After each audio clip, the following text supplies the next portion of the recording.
Why is it that when I wear this jacket, it makes me feel like I'm Blade, but you can say bladee too. Welcome back to another episode of quality content on this channel. Today we're making a beat like Whitearmor. I'm going to preface this by saying there'll probably be a 2 or 3 part series because Whitearmor's got a recognizable yet really diverse sound. Like, are we talking ever since Red Light D&G era? Or are we talking 333 stars or even that crest type of sound? You know what I mean?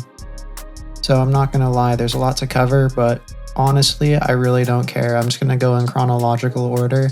So we'll start off with the 2016 Ever Since kind of vibe, which actually that's the album that got me into Blade in the first place.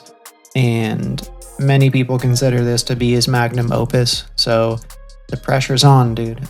Hopefully this isn't ass. One of the first things I like to do is to lay out some chords. This progression is going to be in D sharp major, which is the key a lot of Blade songs are in. For the root notes, we're going to be using the relative minor, which is the key of C. If you press Alt S on the keyboard, you'll be able to open the strum tool.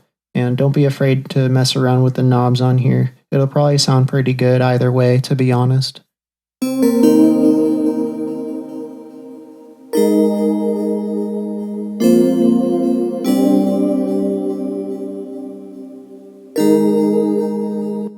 After that, I laid down this atmospheric pad kind of thing. Then I added another melody, cause why not?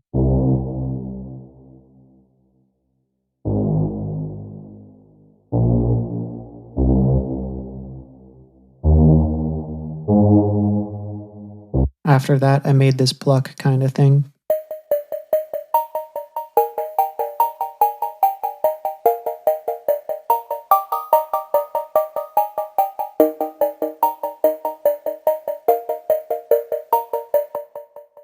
Then I took that and then put halftime on it.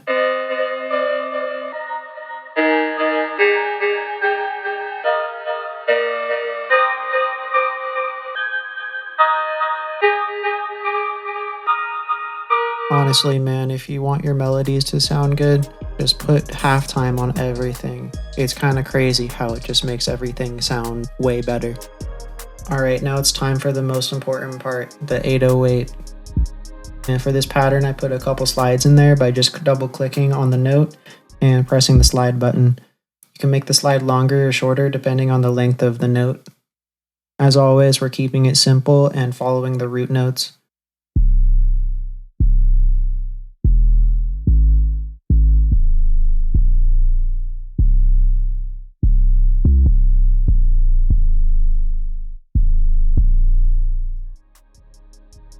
With the 808s, for the vast majority of the time, you're going to want to right click on the sample and select cut itself so they don't clash.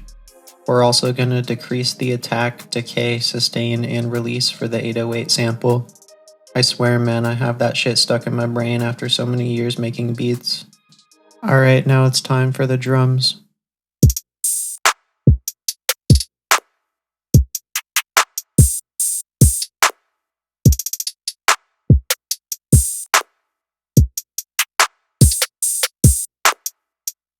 If you want your drums to sound more interesting, for every other clap that you have, add another clap on top of that and it'll make it sound more interesting.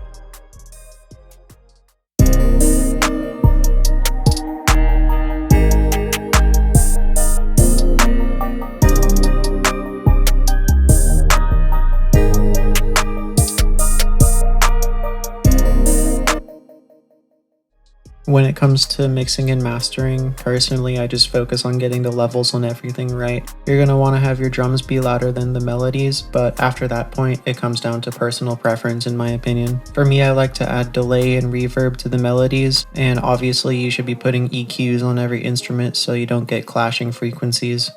As far as the master channel goes, I put an EQ taking out the high end for some automation, and an EQ to boost the high end, and then a soft clipper.